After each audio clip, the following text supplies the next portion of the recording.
konsep filsafat. Sebelumnya saya berterima kasih kepada Bapak Mujib selaku dosen pengampu mata kuliah pada hari ini. Sebelumnya perkenalkan, nama saya Ridwan Fajar, saya selaku moderator pada presentasi pada hari ini. Di kelompok saya. Perkenalkan, nama saya Muhammad Gojai Iwari. Dan saya Muhammad Rafi Kasya. Nah, selanjutnya konsep dan urgensi Pancasila sebagai sistem filsafat. Nah, sebelumnya teman-teman udah pada tahu belum apa itu filsafat? Jadi filsafat itu berasal dari bahasa Yunani yaitu filosofia, yang berarti ilmu yang mempelajari tentang berpikir secara realitas, ilmu pengetahuan dan keberadaan manusia secara sistematis. Terus filsafat juga mempelajari tentang kita berpikir secara fakta atau realitas dan bebas. Jadi setiap pandangan orang pasti berbeda tentang filsafat ini sendiri. Ada yang bilang filsafat ini ilmu berat, ilmu keras, dan juga filsafat ini semakin kita mempelajari terlalu dalam maka akan terasa diri kita. Sebenarnya itu bukan salah dari ilmu yang dia pelajari, tetapi dan salah dari diri dia yang tidak bisa mencerna ilmu yang dia pelajari. Masuk ke materi, konsep Pancasila sebagai sistem filsafat. Apa yang dimaksud dengan filsafat? Tadi sudah saya jelaskan. Terus contohnya, satu, sebagai seorang pedagang, filsafat saya adalah meraih keuntungan sebanyak-banyaknya. Dua, saya sebagai seorang prajurit TNI, filsafat saya adalah mempertahankan tanah air Indonesia ini dari serangan musuh sampai titik darah terakhir. Ketiga, Pancasila merupakan dasar filsafat negara yang mewarnai seluruh peraturan hukum yang berlaku. Yang keempat, sebagai seorang wakil rakyat, maka filsafat saya adalah bekerja untuk membela kepentingan rakyat. Nah, jadi di dalam negara, filsafat itu bisa diartikan sebagai tujuan atau pedoman. Nah, seperti pada contoh di depan, dari kata contoh tersebut bisa diartikan bahwa filsafat sebagai tujuan dari masing-masing kata-kata di atas. Terus alasan diperlukannya kajian. Satu, filsafat Pancasila sebagai genetikus objektifus dan genetikus subjektifus. Pancasila sebagai genetikus objektifus artinya nilai Pancasila dijadikan sebagai objek yang dicari landasan filosofinya berdasarkan sistem-sistem dan cabang filsafat yang berkembang di Barat. Misalnya Noto Nagoro menganalisis nilai Pancasila berdasarkan pendekatan. Jadi Nagoro itu menganalisis Pancasila itu berdasarkan dari pendekatan yang dia lakukan kepada orang-orang. Terus yang kedua, filsafat dari Aristoteles. Aristoteles ini adalah murid dari Plato. Nah, dia memiliki filsafat sebagaimana yang terdapat dalam karyanya yang berjudul Pancasila Ilmiah Populer. Adapun Wijakara menyoroti nilai Pancasila dari pendekatan eksistensialisme religius, bagaimana yang diungkapkannya dalam tulisan yang berjudul Pancasila dan Religi. Pancasila sebagai genetikus subjektifus artinya nilai-nilai Pancasila dipergunakan untuk mengkritisi berbagai aliran filsafat yang berkembang, baik untuk menemukan hal-hal yang sesuai dengan nilai-nilai Pancasila maupun untuk melihat nilai-nilai yang tidak sesuai dengan nilai-nilai Pancasila. Nah, nilai-nilai Pancasila tidak hanya dipakai dasar bagi pembuatan peraturan perundang-undangan, tetapi juga nilai-nilai Pancasila harus mampu orientasi pelaksanaan sistem politik dan dasar bagi pembangunan nasional. Selanjutnya akan dilanjutkan oleh saudara Rafli. Oke, saya ambil alih. Menggali sumber historia, sosiologi, dan politis. Sumber historia Pancasila sebagai sistem filsafat pada 12 Agustus 1928. Soekarno pernah menulis di Suruh Indonesia yang menyebutkan bahwa nasionalisme adalah nasionalisme yang membuat manusia menjadi perkaranya Tuhan dan membuat manusia hidup dalam roh. Yudi Latif 2011-68. Yang kedua, sumber sosiologi Pancasila sebagai sistem filsafat. Sumber sosiologi Pancasila sebagai sistem filsafat dapat diklasifikasikan ke dalam dua kelompok. Kelompok pertama, masyarakat awam yang memahami Pancasila sebagai sistem filsafat yang sudah dikenal masyarakat Indonesia dalam bentuk pandangan hidup, way of life yang terdapat dalam agama, adat istiadat, dan budaya berbagai suku bangsa Indonesia. Kelompok kedua, masyarakat ilmiah akademis yang memahami Pancasila sebagai sistem filsafat dengan teori-teori yang bersifat akademis. Kelompok pertama memahami sumber sosiologi Pancasila sebagai sistem filsafat dalam pandangan hidup atau kearifan lokal yang mengatakan unsur-unsur filosofi Pancasila itu masih berbentuk pedoman hidup yang bersifat praktis dalam berbagai aspek kehidupan. Jadi yang pertama ini mereka mengambil filosofi Pancasila dalam kehidupan mereka sehari-hari yang telah mereka jalani dalam agama maupun istiadat mereka. Dalam konteks agama, masyarakat Indonesia dikenal sebagai masyarakat yang religius karena perkembangan kepercayaan yang ada di masyarakat sejak animisme, dinamisme, politis hingga monoteis. Yang ketiga, sumber politis Pancasila sebagai sistem filsafat. Pada awalnya Pancasila merupakan konsensus politik yang kemudian berkembang menjadi sistem filsafat. Sumber politis Pancasila sebagai sistem filsafat dapat diklasifikasikan ke dalam dua kelompok.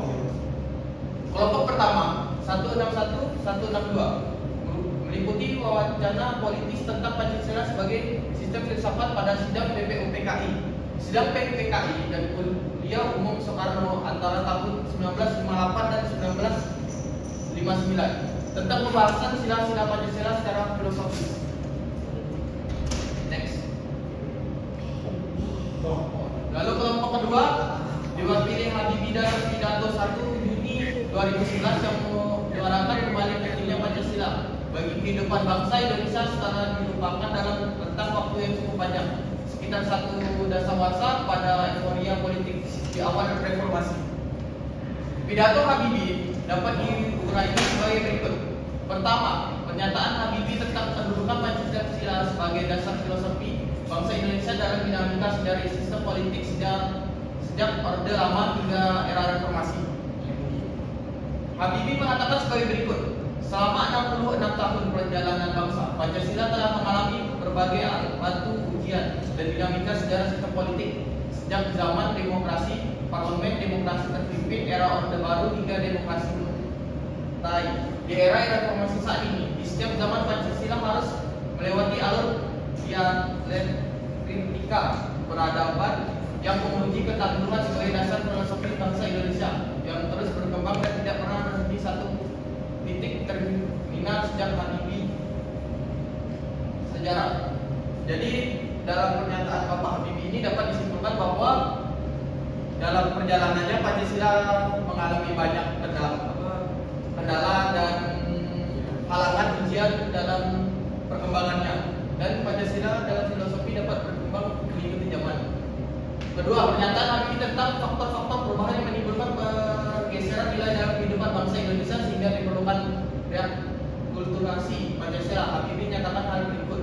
Berapa perubahan yang kita alami antara lain: satu, terjadinya proses globalisasi dalam segala aspek, perkembangan gagasan hak asasi manusia, HAM yang tidak dibagi dengan kewajiban asasi manusia HAM.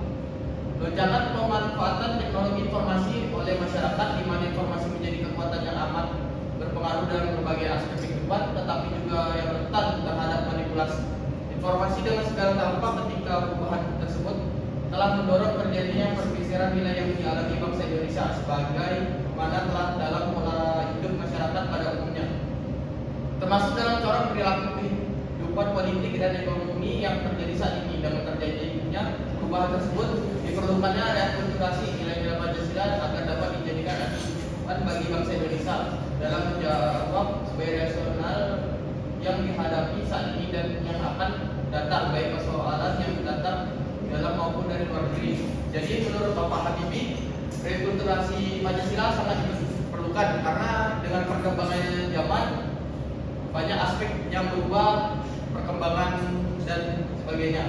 Yang ketiga, pengesahan Habibie tentang makna penting rekulturasi Pancasila diungkapkan sebagai berikut. Rekulturasi Pancasila diperlukan untuk memperkuat paham kebangsaan kita yang menjawab dan memberikan jawaban atas sebuah pertanyaan akan dibawa ke mana hidup peradaban bangsa ini berlayar di tengah laut zaman yang penuh tantangan dan kepastian. Keempat, perlunya implementasi nilai-nilai Pancasila dalam seluruh aspek kehidupan masyarakat Indonesia diungkap Habibie dalam pernyataan berikut. Dalam forum yang terhormat ini, saya mengajak kepada seluruh lapisan masyarakat, khususnya para tokoh yang cendekiawan di kampus-kampus serta di lembaga-lembaga kajian lain untuk secara serius merumuskan implementasi nilai-nilai Pancasila yang terkandung dalam 5 sila dalam berbagai aspek kehidupan bangsa dalam konteks masa kini dan masa depan. Yang juga tidak kalah penting adalah peran yang menyelenggarakan negara dan pemerintahan untuk secara cerdas dan sumber serta konsisten menjabarkan nilai-nilai Pancasila tersebut dalam berbagai kebijakan yang dirumuskan dan program yang dilaksanakan. Jadi dalam pernyataan ini Bapak Habibie mengajak seluruh masyarakat untuk bersama-sama untuk membijakkan Pancasila untuk masa ke depan dan masa kini. Selanjutnya akan dibawakan oleh teman saya M. Gozi. Melanjutkan dari Pak Habibie membangun argumen tentang dinamika dan tantangan. Yang pertama, dinamika Pancasila sebagai sistem filsafat. Pancasila sebagai sistem filsafat mengalami dinamika sebagai berikut. Pada era pemerintahan Soekarno, Pancasila sebagai sistem filsafat dikenal dengan istilah filosofisik Grundslag. Gagasan tersebut merupakan referendum filosofis Soekarno atas rencananya berdiri negara Indonesia merdeka.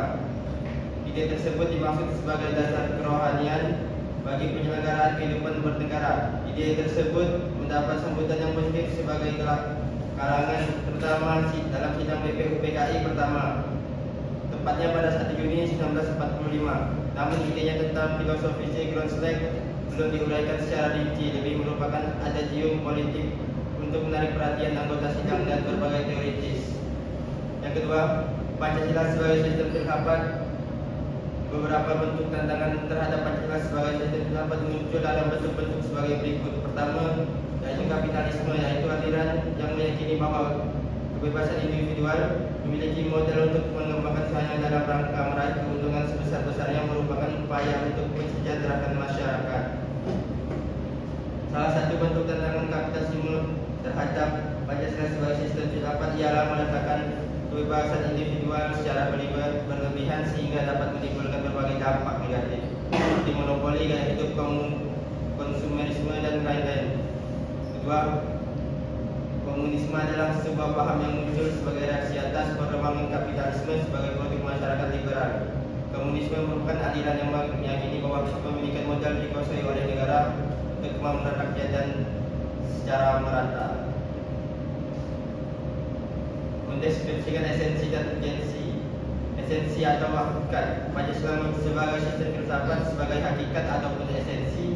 Pancasila sebagai sistem filsafat terletak pada hal sebagai berikut. Yang pertama, hakikat sila ketuhanan terletak pada keyakinan bangsa Indonesia bahwa Tuhan memiliki prinsip utama dalam kehidupan semua makhluk. Artinya setiap makhluk hidup termasuk warga negara harus memiliki kesadaran yang otonom atau kebebasan dan kemandirian untuk memilih suatu agama. Di suatu pihak dan kebesaran sebagai makhluk Tuhan yang Maha Esa akan dimintai pertanggungjawaban atas semua tindakan yang dilakukan. Kedua, hakikat sila kemanusiaan adalah manusia monopluralis yang terdiri dari 3 mutualis, yaitu susunan kodrat, sifat kodrat, dan kedudukan kodrat. Yang ketiga, hakikat sila persatuan terkait dengan semangat kebangsaan. Rasa kebangsaan terwujud dalam cinta tanah air yang dibedakan ke dalam 3 jenis, yaitu tanah air real, tanah air formal, dan tanah air mental. Keempat, hakikat Pancasila kerakyatan terletak pada prinsip musyawarah. Artinya keputusan yang diambil lebih didasarkan atas semangat musyawarah untuk mufakat, bukan membenarkan begitu saja pendapat mayoritas tanpa peduli pendapat minoritas. Yang kelima, hakikat sila keadilan terwujud dalam 3 aspek, yaitu keadilan distributif, legal, dan komutatif. Sekian dari presentasi kami hari ini.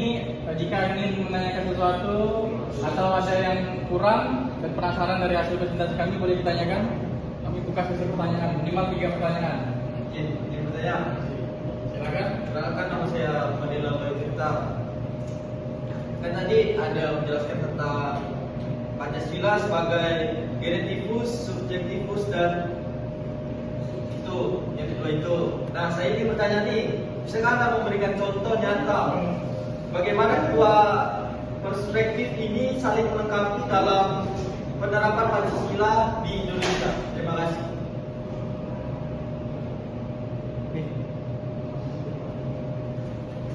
Pertanyaan akan dijawab oleh saudara Rafli. Saya akan langsung menjawab pertanyaan dari saudara Tirta.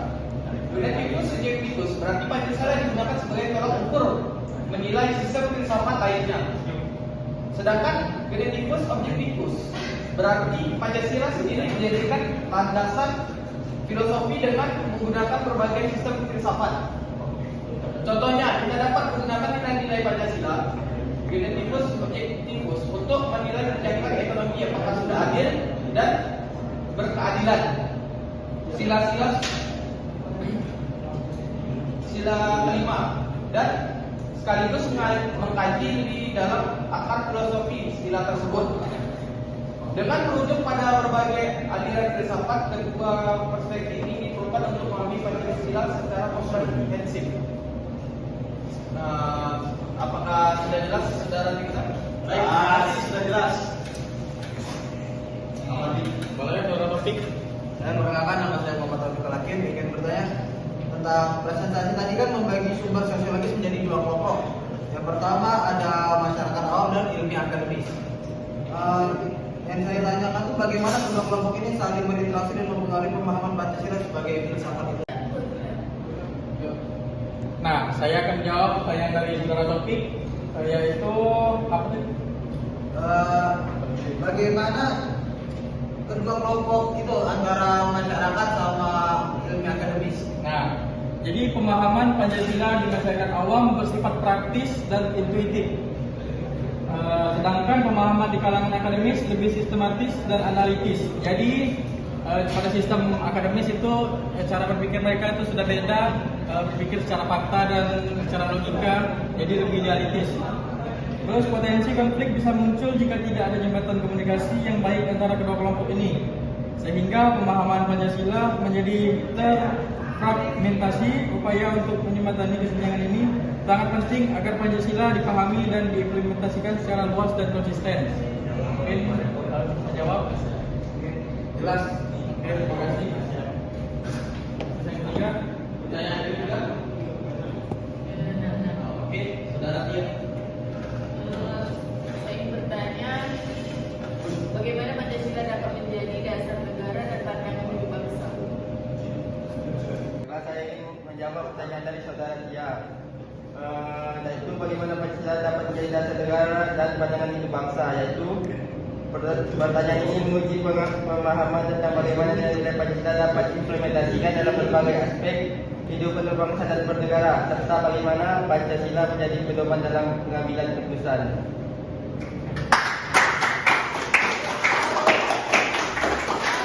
Sekian presentasi pada hari ini.